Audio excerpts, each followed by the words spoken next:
This upcoming Halloween will be my 40th birthday, and even after nearly 25 years, the terrifying memory of that night has never faded.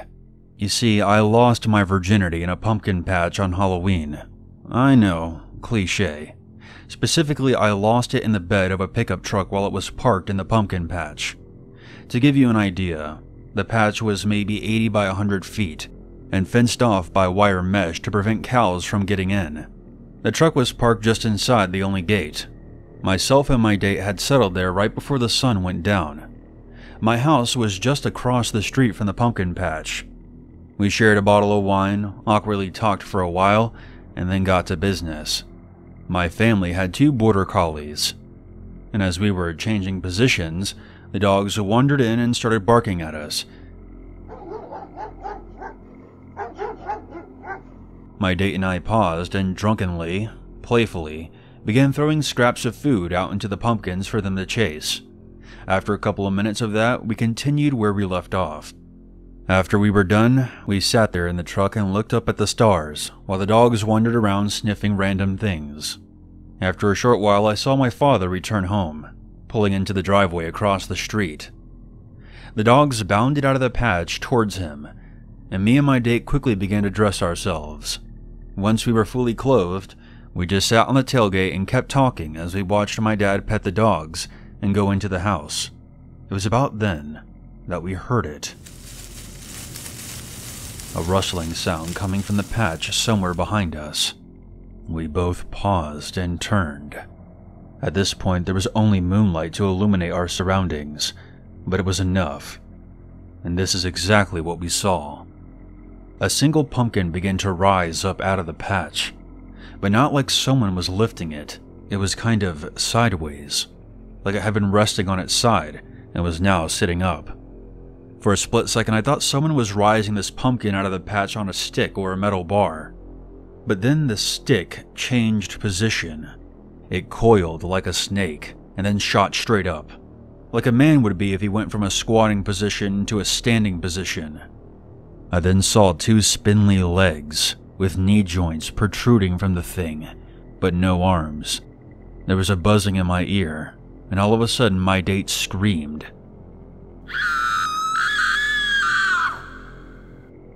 We both jumped off the truck and booked it out of the patch and sprinted towards my house.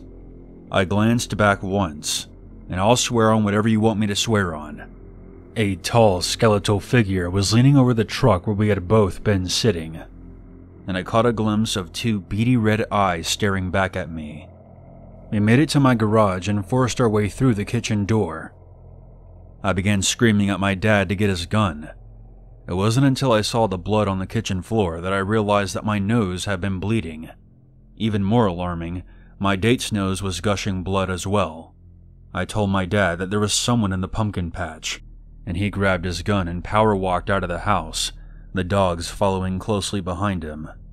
But they stopped halfway there, refusing to come any closer to the pumpkin patch. When my dad returned, he was livid.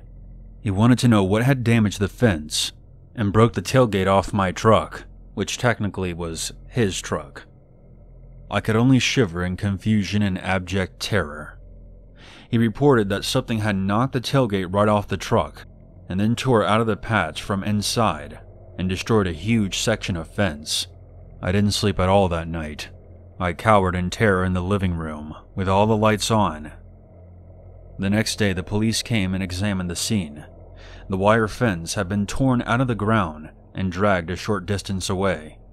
There was no clear indication of what specifically had done it. My father and the police were convinced that it was a trespasser pulling a Halloween prank. But I never believed that for a moment. I tried to explain that the dogs had been pounding through the patch minutes before the thing had appeared, and neither of them had made a sound to alert us that there was a trespasser nearby. Furthermore, the entry gate to the patch made plenty of noise whenever the wind rattled it. So if someone climbed over it, it would make even more noise, and we had been sitting right by the gate. Another thing that terrified me is the shape of the thing as it stood. Even if it was a trespasser with an elaborate costume, none of that would even begin to explain the tailgate, the destroyed fence, the nosebleeds. and our dogs being too nervous to approach the patch, or the eyes I had caught a glimpse of. My father went to his grave believing that we had been vandalized by trespassers. My date and I concluded later that whatever it was, it hadn't been human or an animal. I don't tell this story often because I mostly get the same Charlie Brown joke. It was the Great Pumpkin. So no one really takes me seriously. But I've heard that skinwalkers can take the form of anything that best suits their surroundings. Our property wasn't anywhere near a Native American reservation, but I can't think of anything else it could have been. So what do you think it was?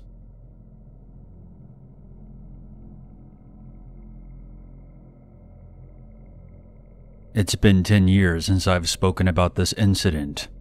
On Halloween of 2009, me and my younger sister along with a couple of friends went out to trick-or-treat.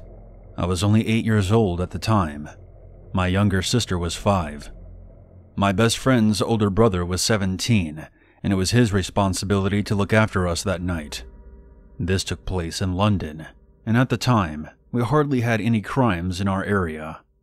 The night went off without a hitch, and we were all planning on calling it an evening since we had collected enough candy. My best friend's older brother was just about to call my dad, but before he could dial the number, he received a call from my dad. He let him know where to come to pick us up, and after a few minutes, my dad came and collected me and my sister. We said goodbye to our friends and thanked them for the fun evening. As my dad was driving my sister and I back home, he seemed on edge. Now, since I was only 8, I kept babbling on about how much candy we had collected, and how I couldn't wait to get home to eat them. My dad wasn't listening. He just looked really anxious about something. As soon as we got back home, I entered my house to find my mother, my aunt, and my cousin sitting in the living room. I greeted them, and my mother hugged both me and my sister. My dad sat us down and told us that we could never go out trick-or-treating ever again.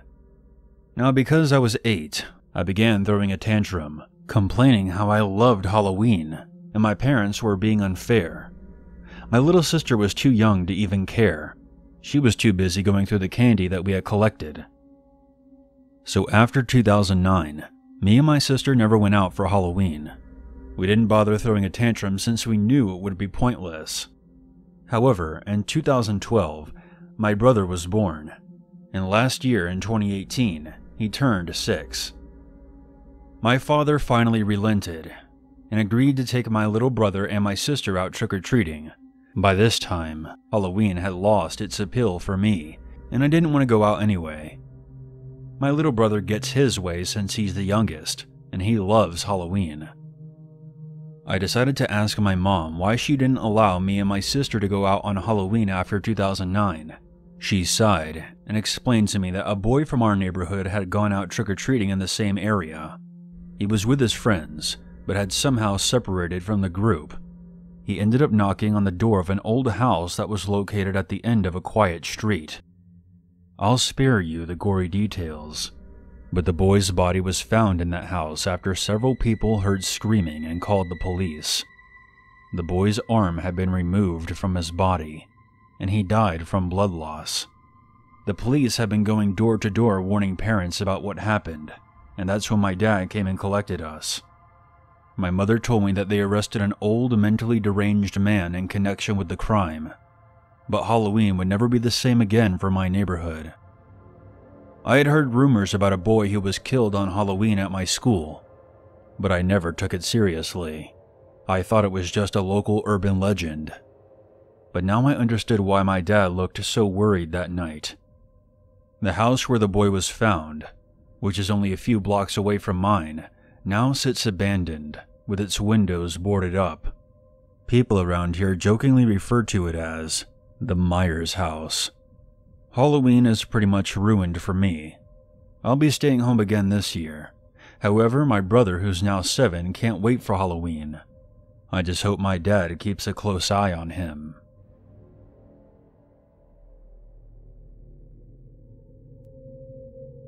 The night before Halloween of 2006, I was walking down the sidewalk to my friend's house. As I was making my way down the sidewalk, I saw something moving across the street a little ways in front of me.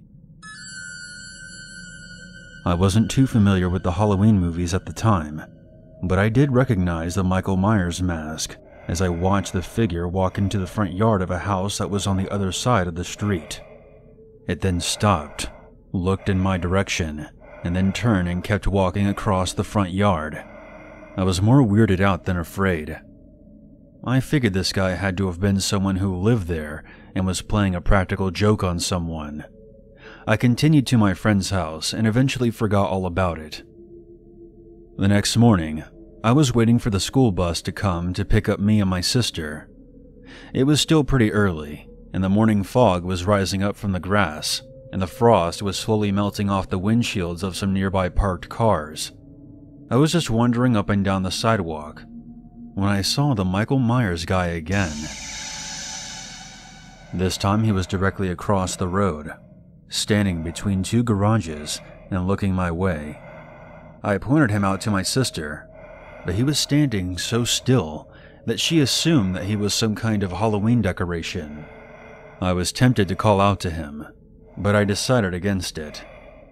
And even in my 12-year-old mind, I felt genuine alarm that an adult could walk around with a mask on this early and stare at someone else's children. It wasn't until I was on the bus that the figure finally moved.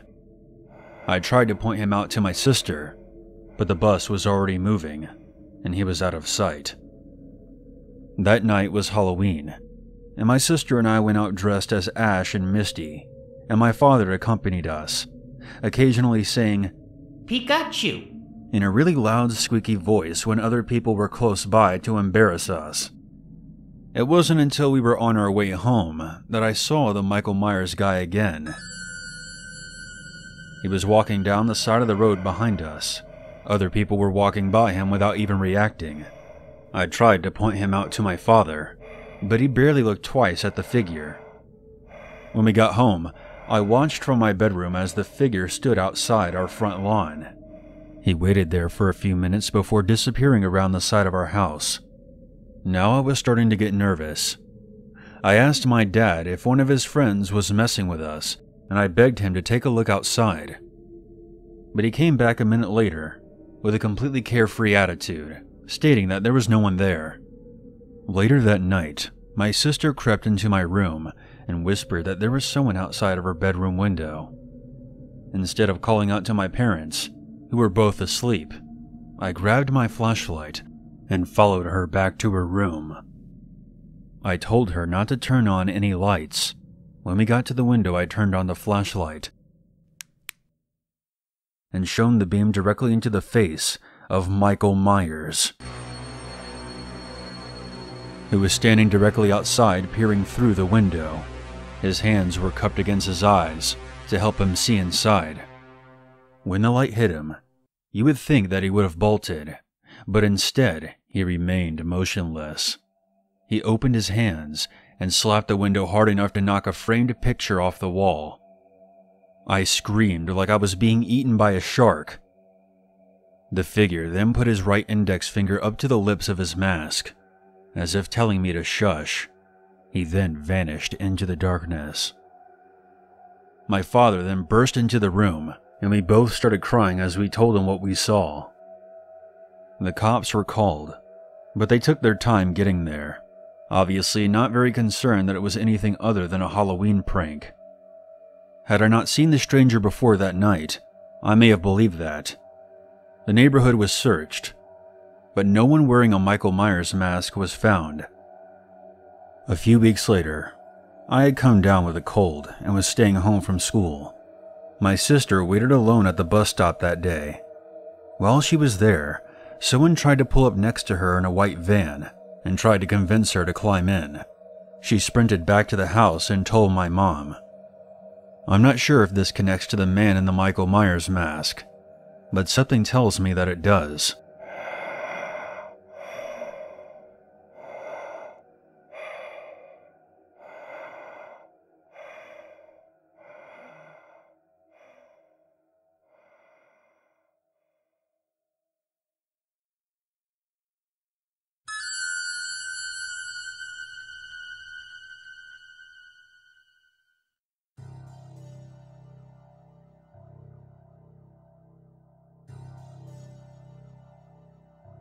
When my girlfriend and I lived together, we loved celebrating Halloween.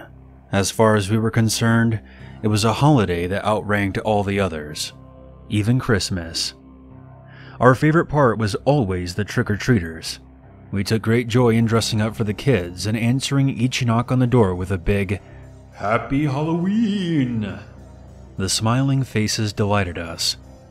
We were the couple that overstocked our candy supply and gave out double handfuls to each kid that dared stand under our porch light on the night of Hallows' Eve. We were always quick to remind each and every trick-or-treater to have their parents check the candy before consuming it. Jackie and I took pride in that holiday. It reminded us that we were kids once too.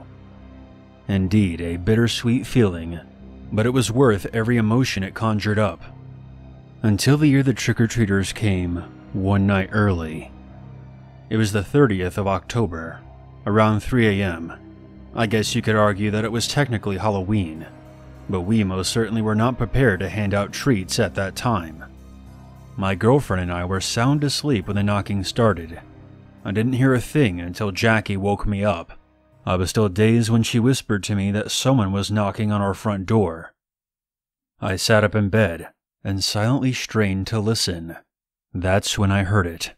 3 soft knocks. The knocks weren't banging or pounding. They were light and sounded delicate. Even so, the sense of threat lingered heavy in the air of our bedroom, and it made me weary. Who could be knocking on our door at this time of night? I wondered. My thoughts were interrupted when they knocked again. The sound resonated through our house, exactly the same as before. I quickly got out of bed and shuffled into some clothes that I could answer the door in. I told Jackie to stay in the bedroom and keep her phone close by, just in case. I then walked out of the room and headed towards the front door. By the time I reached its wooden frame, 2 more series of knocks had occurred. There was no sense of emergency or even urgency, just persistent and constant. I stood there staring at the lock on the door. I then shouted, "Hello?" Having no idea what to expect. To my complete surprise, a group of what sounded like young children answered back in unison. "Trick or treat!" My door had no peephole or window that I could look out of, but it definitely sounded like a group of preteen trick-or-treaters. For some bizarre reason, ignoring every sense of danger and intuition, I foolishly opened the door. Honestly, I don't even remember performing the action. I really don't think I was in control of myself. I was just suddenly standing in the open doorway staring at a group of children that I had never seen before. But the October chill that swept past my clothes and into my bones was a sure sign that this was no dream. 5 preteen children stared back at me silently. "Trick or treat," they said again, with the same cadence as before. Extremely puzzled, I asked the kids why they were out so late and told them that the Halloween festivities wouldn't start until tomorrow evening. "Trick or treat," they replied for a 3rd time, still staring at me with no expression on their faces. I started to get agitated. I was cold and tired. What they were doing was unacceptable. I sternly asked the children where they lived, and if their parents were aware that they were out this time of night. They just snickered in response. "Excuse me?" I said in disbelief. Then one of them chimed, "Your porch light is on.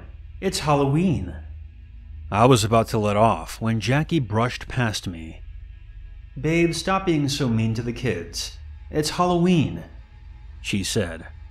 I looked at her, and to my shock and awe, she was fully dressed in her Halloween costume. A fully done-up zombie. She had been in her pajamas in bed only moments before, but suddenly, her monster makeup was fixed up and everything. How did she do that so fast? She dresses up as a zombie every year, and it usually takes her over an hour to get ready. How had she done it in the few moments since I left the room? "Jackie, honey, what are you doing?" I gently grabbed her by the arm.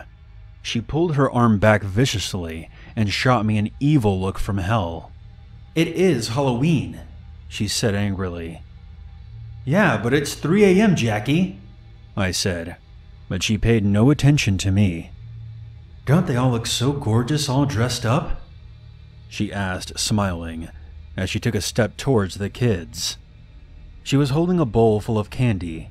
Giggling with excitement, she stuck her hand in the bowl, grabbed a handful of candy, and proceeded to drop them into a Halloween sack. Only, none of the kids had a sack, bucket, or bag. When Jackie let go of the candy, it plopped straight down onto the wooden floor in front of the kids on our porch, and my girlfriend didn't appear to see anything wrong with her behavior or the situation. Her reactions were totally out of character. "It's Halloween. Can we come in?" one of the children asked. They weren't even dressed up. How had I missed that? It was like they were all wearing the same exact clothes. The only feature that stood out at that moment were the dark, fully black eyes peering at us from the tiny emotionless faces standing underneath the porch light. Their eyes were way too black to be cosmetic.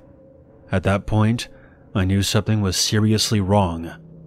But before I could act, Jackie answered the kid's question with excitement.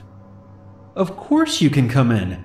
You all look so cute in your costumes," she said as she attempted to shove her way past me to let those little things into our house. I caught myself on the doorframe with one hand and grabbed her with my free arm. The kids were stepping forward towards our door as Jackie struggled to fight me off and pleaded with me to let them in. She was going absolutely crazy to keep the door open. Just before I managed to close and lock the door, I got a good look at one of the kids' faces. It had changed. Its teeth were sharp and jagged. It was almost as if it was drooling with hunger or something. Thinking back, it reminds me of the face that Pennywise the clown makes right before he snaps at someone. A thought that, to this day, chills me to the core of my fractured soul. Closing the front door and locking it wasn't enough. Something had come over Jackie. She would have done anything to let those kids, or whatever they were, inside. The rest of the night was torture. She clawed at me, hit me, bit me, and cried, screaming at the top of her lungs and throwing things at my head as she violently wrecked our whole house, including our phones. I couldn't even call for help. It was like she was possessed by those black-eyed children. She would stop at nothing to let them inside. Finally, she covered herself in lighter fluid and tried to light herself on fire in our kitchen.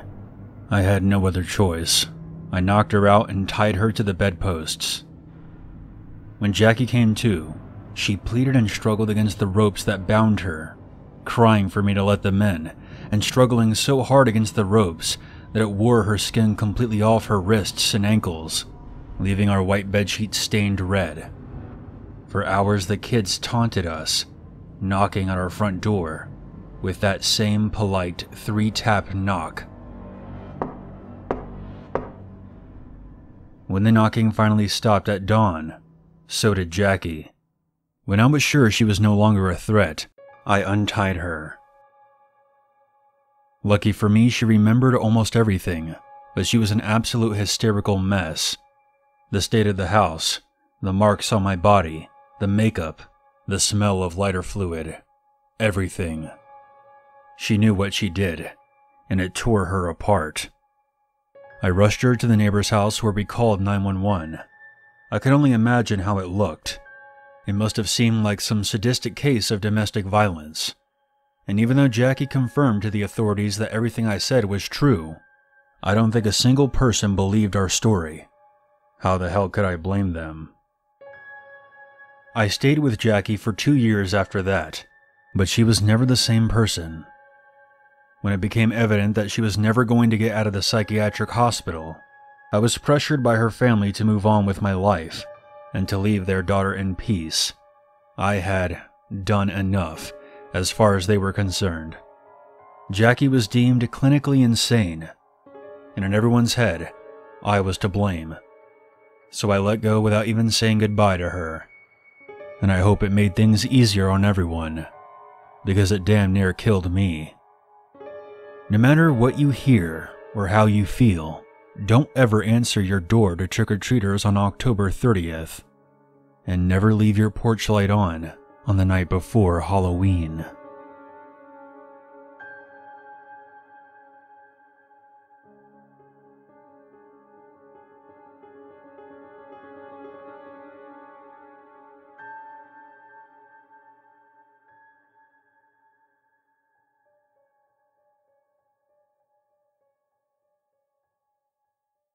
There's always a reason to be afraid.